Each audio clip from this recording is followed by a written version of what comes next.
What's going on, guys? We are back at it again. I don't know why I'm saying we, because I am by myself. Jules is probably pumping bicep curls at the Bionic Gym. He is busy, and me being an introvert, I thought I would give it a try and try to be an extrovert for once in my life. So here we are. I am currently in my room. Nice background, as you can tell. Love my robe. I just made my bed because if I didn't, my mom would absolutely kick the shit out of me, being her Portuguese self. But a lot has happened. It's been probably a month since I've uploaded on YouTube, which actually kills me on the inside because I always want to be active. But, I'll explain everything right now. So what has happened, I've actually had a couple scheduled UFC fighters, which is absolutely huge. It was funny. I was with Jules. We were editing a video in his at his house, and I was like, you know what? Let me DM a fighter. Let me get a fighter on. Let me see, like, what's the worst? He can not respond, leave me on red, whatever.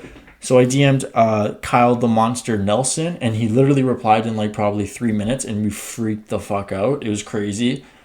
That was awesome. We had this date lined up, and right before it was going to happen, his fight got canceled, which sucks. And then, I didn't want to bother him.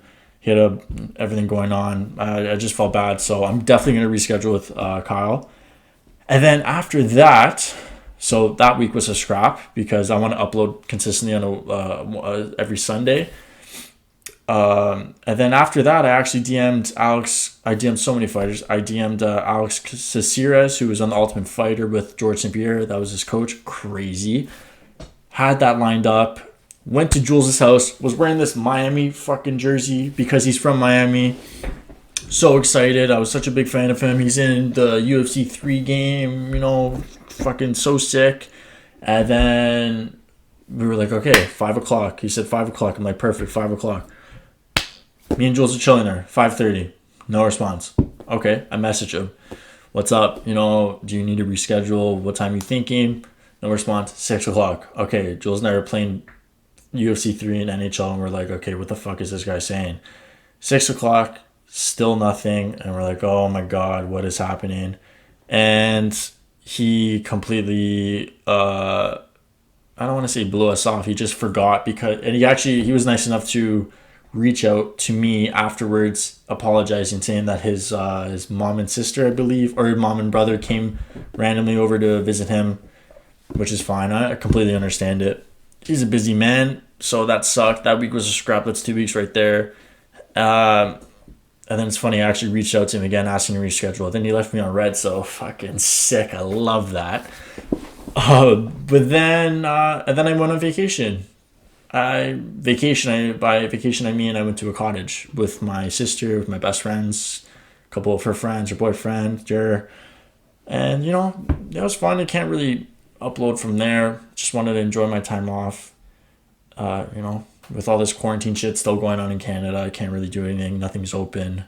Still kind of gradually getting into things, but, it was nice. And then, afterwards, Jules couldn't do it on the Sunday, and then I was like, you know what, I gotta do this by myself. I gotta face my fears and just do it by myself. And what my mom taught me, just don't not to not rely on anyone, but just like be comfortable doing shit by yourself. And I love that, and that's what I'm doing right now. So shout out Helen Muto. So yeah, here we are, and we hit a fucking huge milestone on YouTube. We hit 100 subscribers. We're at 111, I believe, right now. And if you're watching this, I've probably reached out to you either on Instagram or Twitter, and you were so kind enough to subscribe back to me. And honest to God, I was so touched by everyone that was reaching back, replying to me, and just saying, yeah, absolutely, man. Everything, like, no matter what, I'll support you. Gotta support each other in the MMA community, and that meant so much to me. I actually, I was fucking. I didn't have a tear in my eye, but I was like, ooh, fuck. It was so nice.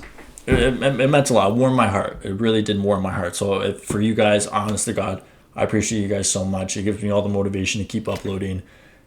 Just getting that positive feedback. So that was awesome. Also on Twitter, I hit 100 subscribers, followers. But then right now I just hit 200, so that's awesome in itself. And on Instagram, we're about to almost at 900, so we're at the road to 1,000 on Instagram. That's awesome. But yeah, that's pretty much everything that's going on. Oh my god, what the fuck was that? Going on. And yeah, no, everything's been cool. Nothing too much has been happening right now. Still working from home. Hockey's about to start soon, which is awesome. I believe it's August 1st. I think there's like 3 games every day, or I don't know what the fuck the schedule is. I don't want to say I don't care that much, but I'm just all MMA right now because that's all that's on. That's happening soon, so I'm excited to see the Pens and the Leafs. Mainly the Pens. I gotta, sorry, Mom. She tried to raise me a Leafs fan, but I'm a Pens fan all the way. So I'm excited to see Crosby give it another go at the Cup, another ring. The GOAT. And another thing, I think today or yesterday, I think I booked actually the bottom half of my tattoo sleeve to be completed.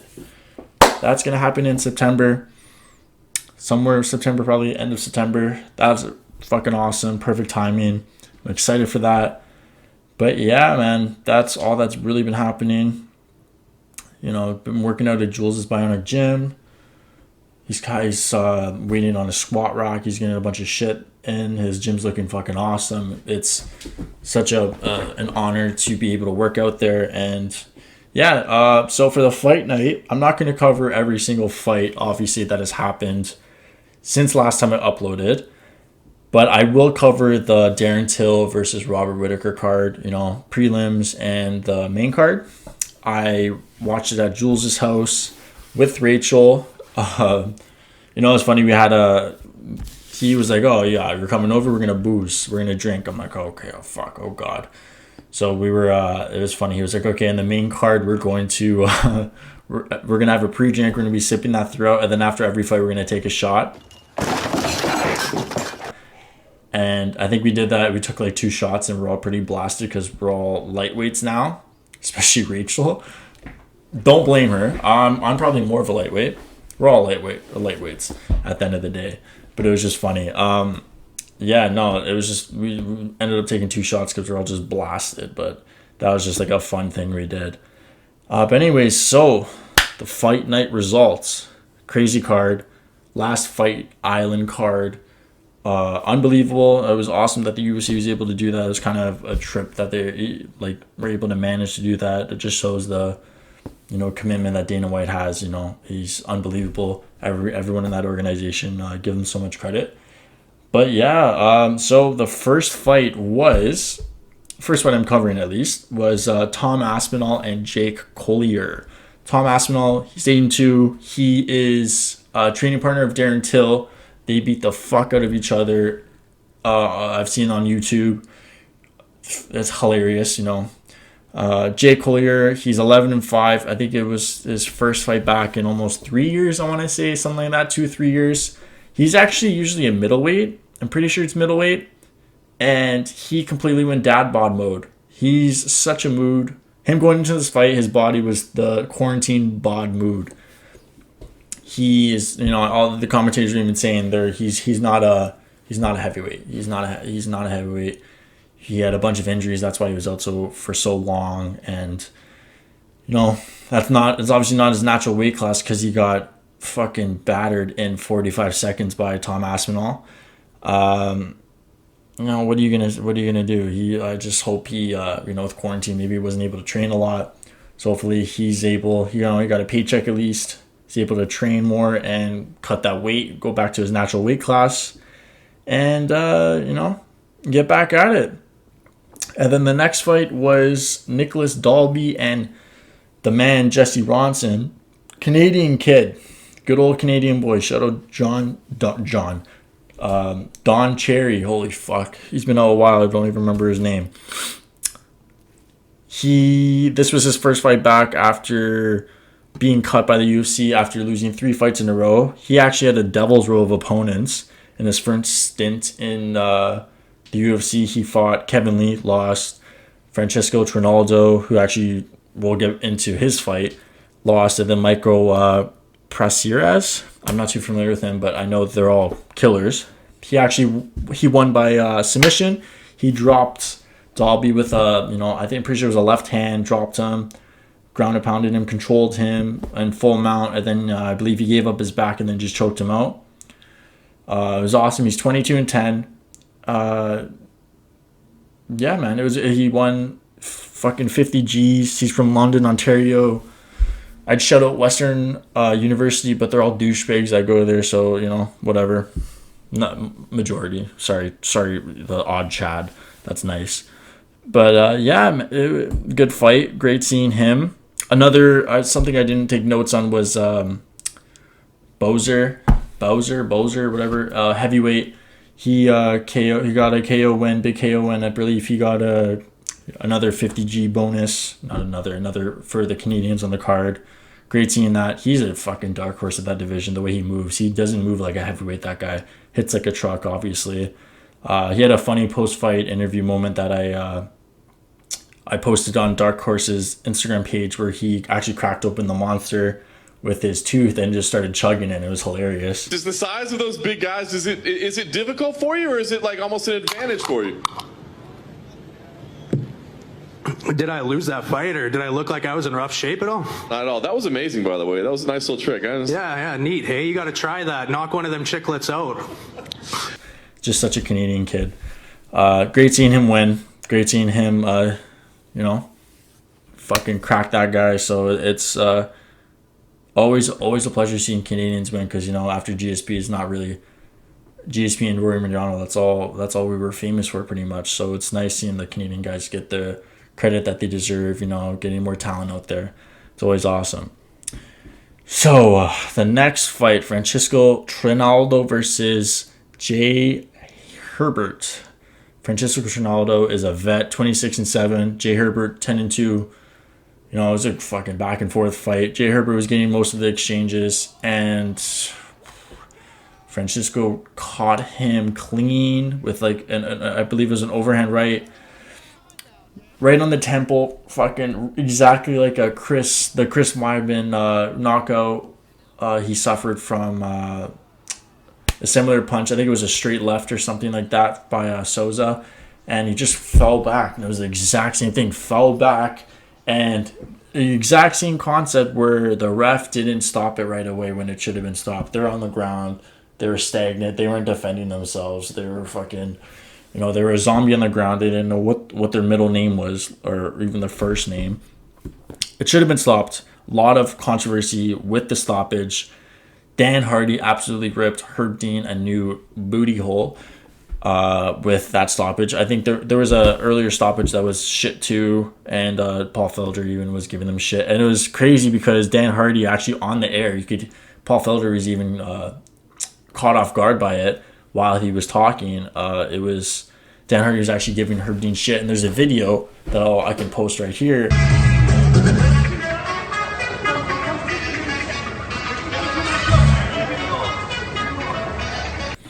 And just giving him shit, telling him to do his job. You gotta stop that fight. He wasn't defending himself, and he even posted on Instagram. I'll put it up here too. That he's just looking out for the fighters.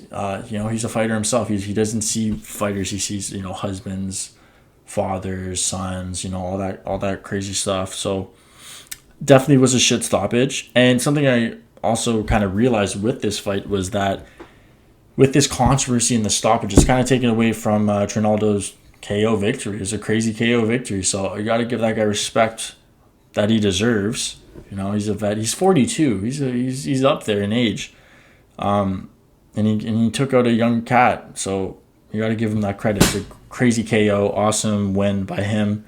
I don't want to take too much time up on this because I can talk about this for 45 minutes, and I know you guys don't even want to hear me talk for that long.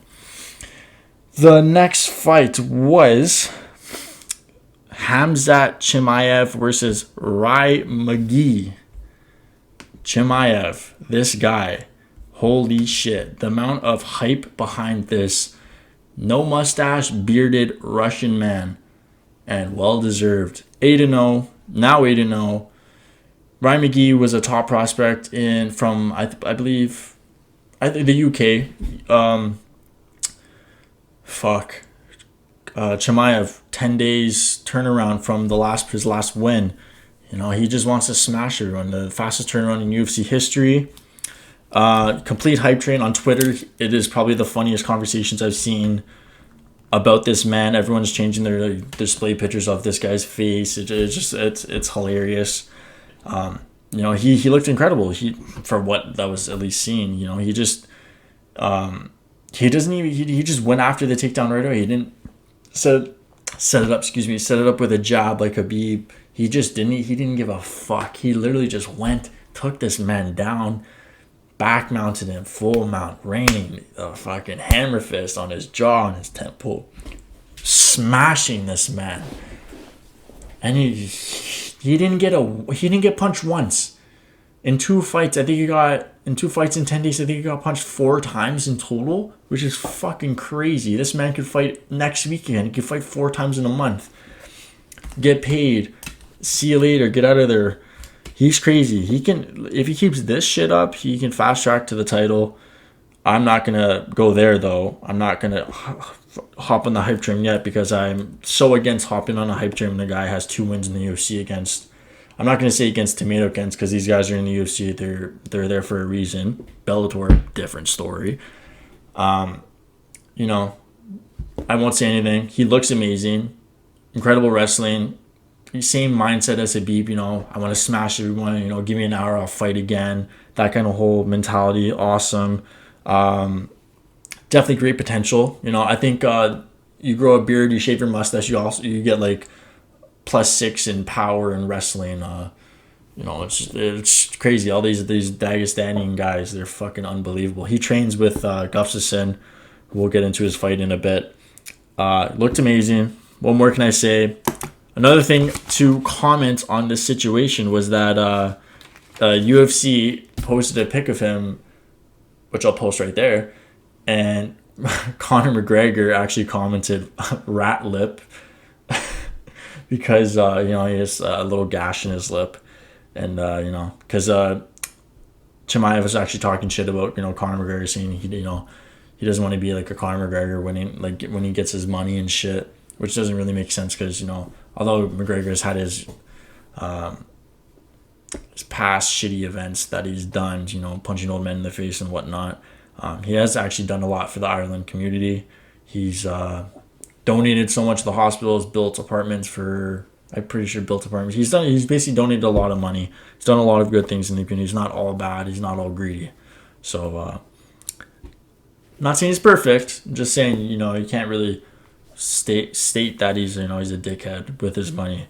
He can buy a Lambo if he wants and not be a dickhead, but Chimaev actually called out Damian Maia next. That'd be crazy. Damian Maia, jiu-jitsu legend, one of the best, probably the best grappler in UFC history. I don't know how that would go. I don't know why he would call him out because that's a fucking deadly fight. That fight's definitely not going to happen because obviously Maia would want an actual name because they believe he has like one or 2 fights left and then he's going to retire. Hall of Famer easily. Chimaev should just smash a Mike Perry or a bum like that. He even wanted Donald Cerrone. That would not be good for Cerrone. But, what are you going to say? Another thing I just want to comment on Twitter, there were so many polls right after his fight. Who you got? Chimaev or Usman? Chimaev or McGregor? Just like, this guy is fucking 4 minutes probably total or whatever it is inside a UFC octagon. Although he smashed the guys, he has no experience with high-level competition. He hasn't fought a ranked opponent. So, guys, fucking relax and don't hop on a hype train so fast. Let him get punched in the face at least once. Like, fuck's sakes. But yeah, so that was that. The next fight was Alex Oliveira and Peter Sobotka. Good fight. I've actually saw Oliveira fight live against Gunnar Nelson at Scotiabank. Don't remember the exact UFC. I'll ping it right there. I know it was headlined by Holloway and what's his name? Brian Ortega. He lost that fight. It was one of the bloodiest things I've ever seen. It was like fucking The Shining when the elevator doors open, when he got sliced open with an elbow, choked out, blood spewing out of his face. I'll put a clip there. Crazy. But yeah, no, he's a great fighter though. unbelievable fighter. He's a wild man almost with his stance. And he won by decision. It was a great fight. Alex actually, he got a... I don't know what's with the lady, but I feel like there's been so many fouls in the past 2 or 3 UFC events. I know there was one, I'm pretty sure it might have been the last one, where it was like, fucking steady nut shots. It was crazy. Might have been Masvidal, the Masvidal card, 251 or whatever it was. But yeah, no, he kicked him in the balls once, poked him in the eye. I don't know how much of an effect that has, but, if I got kicked in the balls, I'd probably throw up in the ring and, call my mom to call me an Uber. Yeah, so I don't know how much that affects your opponent, but, if you can get away with it, I'd fucking open up with a Masvidal Darren Till nut shot. Why not? If you can get away with it, it is what it is. Even he landed some great body kicks in that fight. He even might have broken Sobotka's arm. That was kind of what the commentators were speculating about. But yeah, no, not can't really get into this too much. It's good. Oliveira, vet, another win. Good shit. The next fight was Paul Craig and Ante Gurlov. I didn't write down his first name because it was literal hieroglyphics and I cannot speak that. So I'm not going to disrespect him and try to pronounce it. Paul Craig, fucking Braveheart accent, won by submission, triangle choke. He, got taken down, ate some shots, was calm, wrist control, made a frame, blocked the shots, set up a triangle, was fucking calm, wrapped his ankle, another frame, and then just sunk in a triangle and he tapped. He tapped fast too. He must have a killer triangle. I believe that was his 12th submission win too. He loves that triangle choke. It was funny. Even in his post-fight interview, he talked about how he's taking over Russia because he's smashing all these Russians, which I loved. And I could listen to that guy talk. Paul Craig, if you're thinking about having a podcast, please fucking have a podcast because I will literally fall asleep listening to it and have amazing dreams because your fucking accent is unbelievable. Braveheart. I want to hip check my wall when I hear you talk. You're fucking awesome. Great win. He always has intense face-offs. Yeah, he's a great fighter. I love seeing him fight. Not much to get into with that. And the next fight was Carlos Esparza and Marina Rodriguez. Carlos Esparza, 18-6 now. Marina Rodriguez was 11-0-2. Now she's 12-0-2. Now she's 12-1-2. She just lost for the first time in her professional career. Carlos Esparza won by decision. Esparza's a wrestler, not much of a striker. Marina was she's a deadly striker, so at least Esparza is smart for just taking her down. I actually put 50 cents in Esparza because I hate gambling on fights. I always lose my money. I don't know. I thought I knew the sport. Apparently I don't. So I'm learning my lesson. That's why I'm putting 50 cents to make, sorry, no disrespect, but not the high level women's MMA, make me more into it. No disrespect, 2020, I love women's MMA. Don't get me wrong. But yeah, when Marina was reminding me of El Kukui on the bottom, she was piecing her up with elbows, split her up. And it was funny, Esparza was actually getting in shit for going for an ankle lock or some shit. And then Marina was like, what the fuck are you doing? Just smashing her with hammer fists.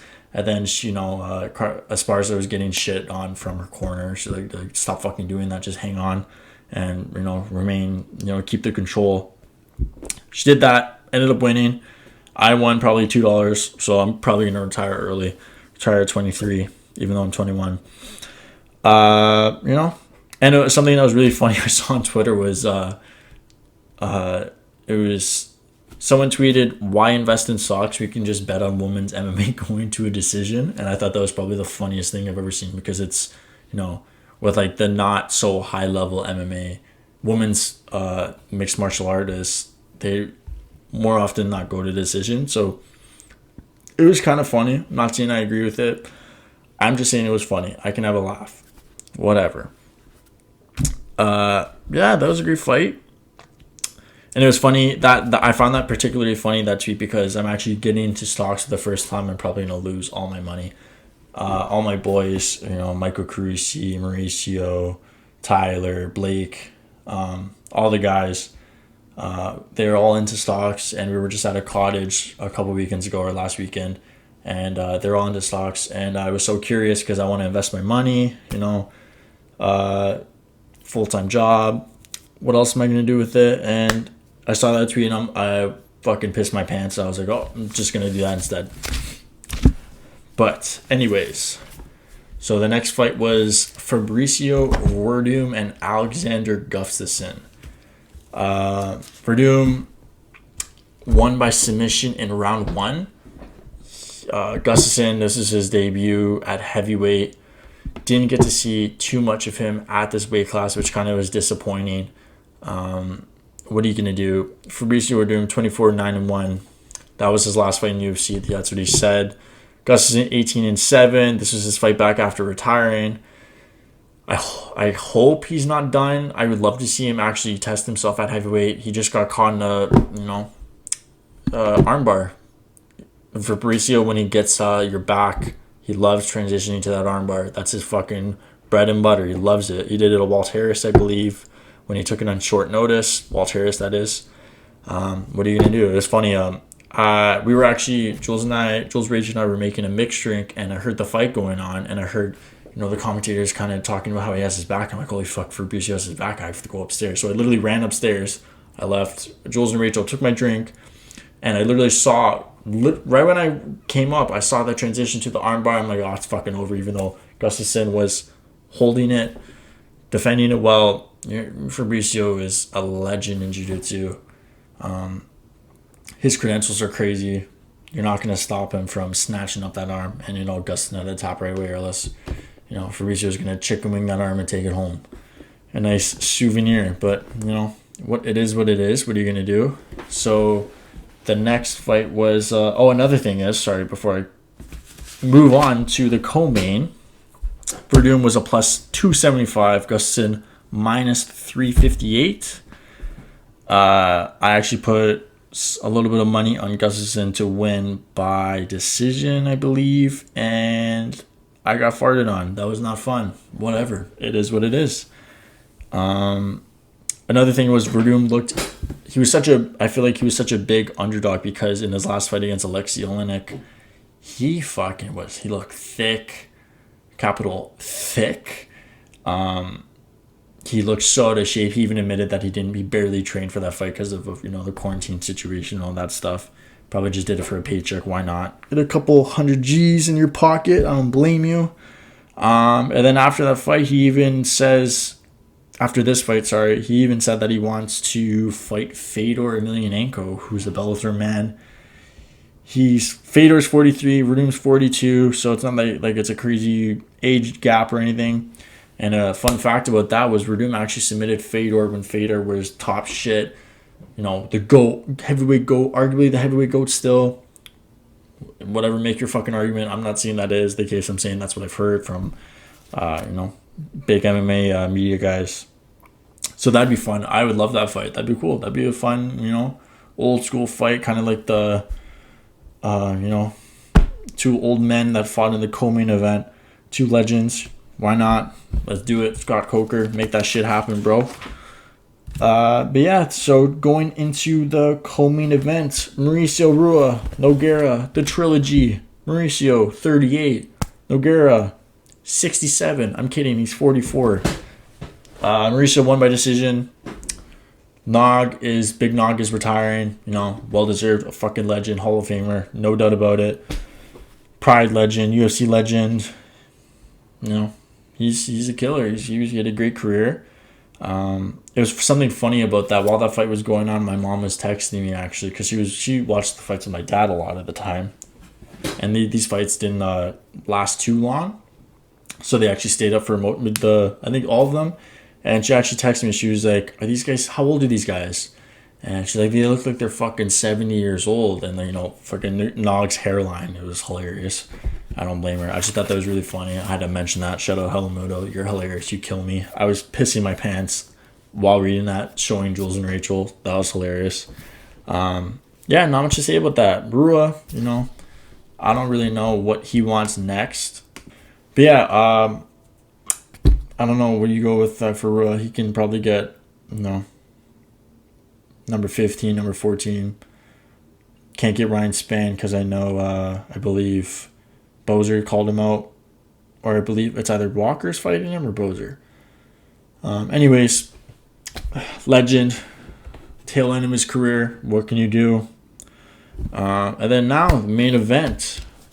Fucking main event, man. Shit breaks my heart. This is a fight I was so excited for, but at the same time I was petrified of because Darren Till, the funniest, probably, in my opinion, definitely the funniest MMA guy on social media. Twitter, Instagram, everything. He's fucking hilarious.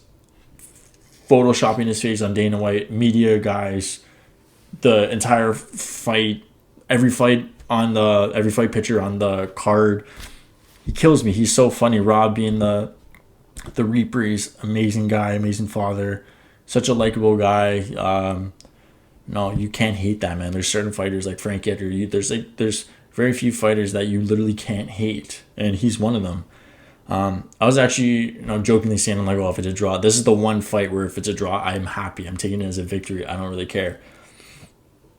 What can you say? It was a chess match. Both the fighters even said that. Darren Till, it seems like every fight he has, it's not the most exciting, but it's a chess match. To the casual fan, they're not going to like it that much. But, to me, to Jules, we love it. We love seeing, the feints, constant feints. Him picking his shots, him, trying to set up certain things. And you got Whittaker doing the same thing. The chess match of the all was against Thompson, man. That was crazy. Even though I don't think he won that fight, but still, what are you going to do? It's in fucking Liverpool. What are you going to do?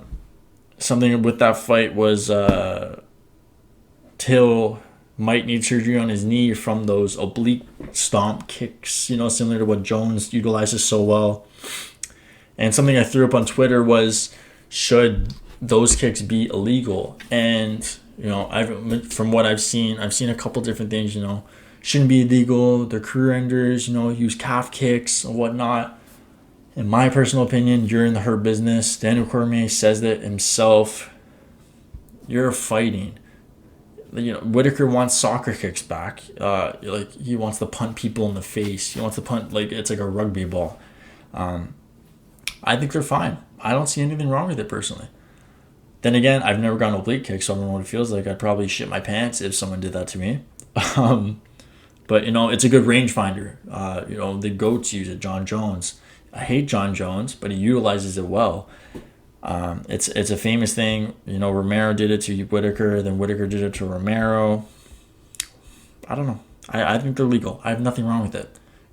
Soccer, like punting people in the face. That's another thing my mom texted me. Actually, she's like, "Why can you kick people in the face when they're on the ground?" I'm like, "No, Mom, you can't." I don't really. I'd rather oblique kicks than punting people in the face like Randy Orton. So, I have nothing wrong with it. In the first, Till dropped Rob. He cut him open with an elbow in the fifth. Fucking face period. Nice face period. Shadow Goon. Till loves that step in elbow. He landed it multiple times, and fucking Rob ate it like chocolate cake, man. He was so not affected by it. He's a tough motherfucker. He went 10 rounds with Romero. You have to be tough. Rob outstruck him. He took him down a couple of times, utilized his wrestling, even though Till got up right away. It still counts. Judges see that. The judges nowadays are fucking goose. They don't know what they're doing. That's still the biggest problem in the UFC that blows my mind till this day. Some people gave it to Till. I don't know how you give it to Till. That doesn't make sense to me. Whittaker all the way by decision. Rob looked good. Rob outstruck him. Utilized his wrestling. And Rob, when he even was getting his wrestling shots stuffed, he was landing a left hand or right hand. I gotta watch that fight back. But he was landing it, and Till was eating it like chocolate cake again. he was eating it well. That just shows. I'm happy that his chin's holding up at middleweight compared to welterweight. The weight cut must have drained his energy, drained his, minus 13 on his chin attribute for UFC 3. Got to shout out UFC 3 because I've been ripping that a little bit.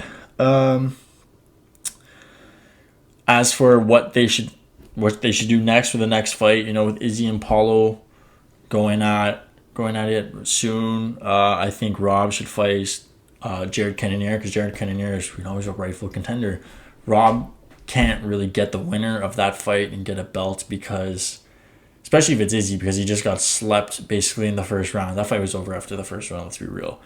And it's a hard sell. That's a hard sell for the UFC. I don't think they make that fight, and I definitely don't think they give Cannonier that shot because he's been out of the picture. He's been injured. He's not very well known, even though he's a fucking killer. That's just something they should do. I believe Rob versus Jared, that's going to be a fucking cracker of a fight. And I think Darren Till should fight the Joker next. The Joker, Jack Hermanson, just fucking, I think, knee barred, whatever, leg locked Calvin Gastelum, probably the worst submission defense I've ever seen in my life. He just sat there and I don't know what the fuck he was doing. He just got his leg ripped apart and it was like, oh, okay, that's cool. I'll tap. Then again, easier said than done, but, Ben Askren even tweeted at him that was probably the worst submission defense I've ever seen in my life. Anyways, the Joker and Till, that'd be a sick fight. If the Joker takes Till down, I'm going with the Joker all the way. He's got sick ground game. That Armin guillotine is favorite. I'll post a link of it right there. Goes to the guillotine. And that looks in. It's tight, That's too. tight. He needs to pass. He's tapping Hermanson. That'd be a crazy fight. I don't know what you do. Because Izzy and Paulo, they're gonna be medically suspended. Probably because it's gonna be hopefully a banger of a fight, not a Yoel Romero fight again. So that, I believe that should what happen. And another thing was with Darren Till. I do believe he's a future UFC champion. His problem is, from what I've seen at least, was that he just hesitates too much. He plays that chess match too much. He's just got to commit. He's got to, he's probably a little too scared after getting, KO'd stiff by Masvidal and, getting caught by Woodley, then getting Darce choked. He's just got to commit with those shots. He's one of the best strikers in the UFC, definitely in the middleweight division alone. His chin held up great in middleweight. He's definitely can compete. Definitely got to work in that ground game because I was a little suspicious of it when Rob took him down. I didn't really like what he was doing. He's got to work on that. And, definitely going to be a champ. And Izzy even tweeted at him, which I'll pull up right there. He even said, I still want to fight till one day. His striking is beautiful. Stay up, Darren, with exclamation mark with the emoji. Classic Izzy. He even tweeted something like during the event that fucking made me piss my pants with Jules he was just like, I'm tweeting this so I get on TV or something like that. And of course they put the champ on TV. There's no way they're not going to put that, the champ of the division of the fighters that are fighting the main event on TV. So I thought that was hilarious. Izzy being Izzy. And another thing was in the post-fight breakdown, Darren Till said that Izzy is actually an easier fight than Rob, and I definitely agree with that. For the certain aspect alone that Izzy is just predominantly a striker, and Rob has that wrestling, so he's more of a weapon arsenal when it comes to an all-around game. Obviously, striking arsenal, Izzy all the way. Izzy's a fucking crazy kickboxer. He's got all the weapons in the world when it comes to stand-up, but with Rob, he could have wrestled for Team Australia. He's got crazy wrestling credentials. And, man, what are you going to do? I really was rooting for Darren at the end of the day because I really wanted to see him fight Izzy. Darren Till and Izzy, that'd be a crazy fight. That'd be a video game fight. It'd be unbelievable. But, yeah, that's the main card, the main event. Great card. a lot of casuals were saying that the main event was boring. Fucking do your homework. That was an amazing fight if you know your shit. So just don't say anything. If you don't have anything good to say, don't say anything. A classic lesson your mom should have taught you. You fucking goof. But anyways, to transition to another topic was, I downloaded UFC 3. I bought it. $14. Put a dent in my bank account. Anyways, I just wanted to kind of just talk about how it's actually kind of crazy how it can improve your jiu-jitsu game. Striking game too, but for me, jiu-jitsu, because it's funny. There's certain submissions in that game where I didn't even realize. It sounds kind of stupid when you think about it. Obviously, a video game, how's it going to improve your thing? But for me, with my jiu-jitsu school, we learn a lot of shit in half guard. Jules and I always make jokes about it, but love my school and everything about it, But it's just cool seeing different things. So one thing I saw was you can actually set up a dart stroke from the bottom when you're in side control. I never knew that before. I never would even thought of that, and it makes so much sense now.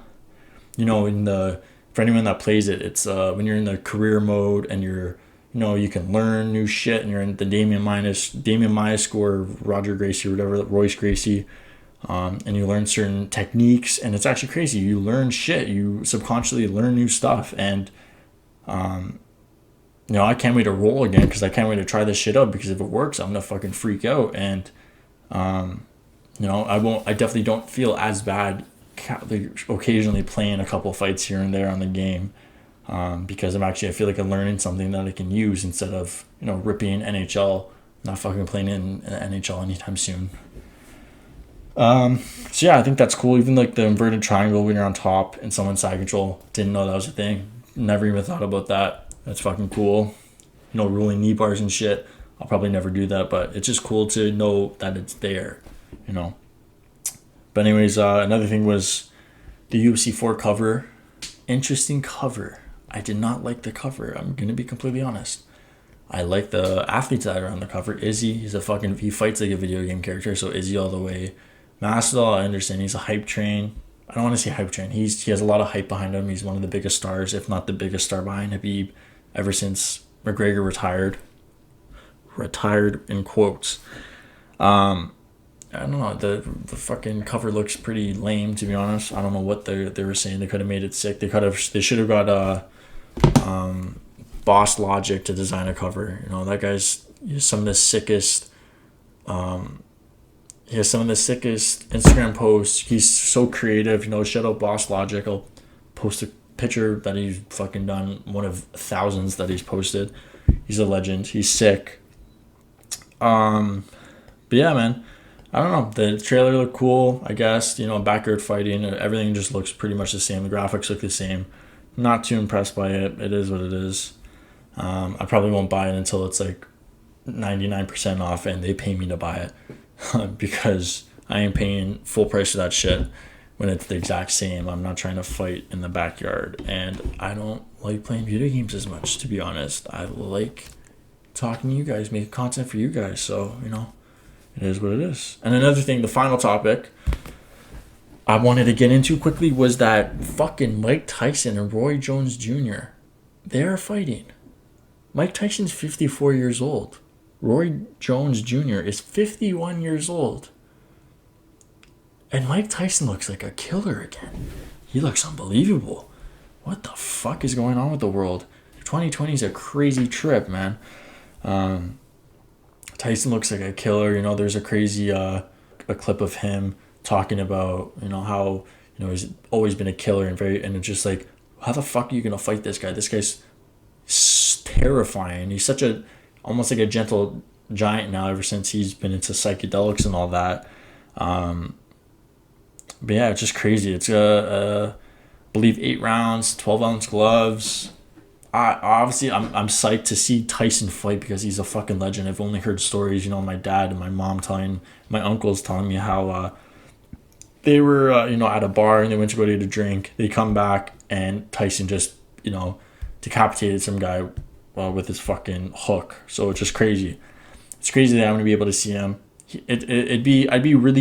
I I don't like the fact that, you know, they're both over 50. I hate that they're fighting. I obviously prefer that they wouldn't fight, that they would just do their thing. But at the end of the day, I'm gonna be psyched. I'm gonna watch it. I can't be a hypocrite. It's fucking Mike Tyson. He's a legend. He's an icon. He's someone I look up to with this fighting game. So I'm not gonna bullshit you guys. Going to be 100 and, you know, completely honest, and I'm psyched. But you know, if Mike Tyson looked like a fat slob of shit, I'd be worried. You know, if he was broke, if he was, you know, not mentally up there, I'd be really worried. But he looks amazing. You know, he's doing so well with everything with his podcast, his a marijuana company, a farm. He's doing really well. Jones looks great too. I haven't been following him. I have been following Tyson more, obviously. So that's going to be a fight. Definitely going to watch it. Exhibition bout. Whatever. It is what it is. And that's pretty much everything that's going on right now. You know, Edmund Shabazian and Derek Brunson. I'll be covering that. I'll make a separate video of that. I'll be posting that soon. But yeah, guys, thanks again for everyone for your support, your love and support. I really do appreciate it. You guys make this shit so much fun for me. Even though I'm literally Steven Landsberg right now. I'll put a picture of him right there for reference for you guys that don't know. From Superbad. It's been a pleasure. Love you guys. Happy to be back. Going to be posting consistently no matter what. Even if I'm by myself and shaking to come up with another sentence. Whatever. I don't know. Thank you guys. All the best. Love you guys. Take care.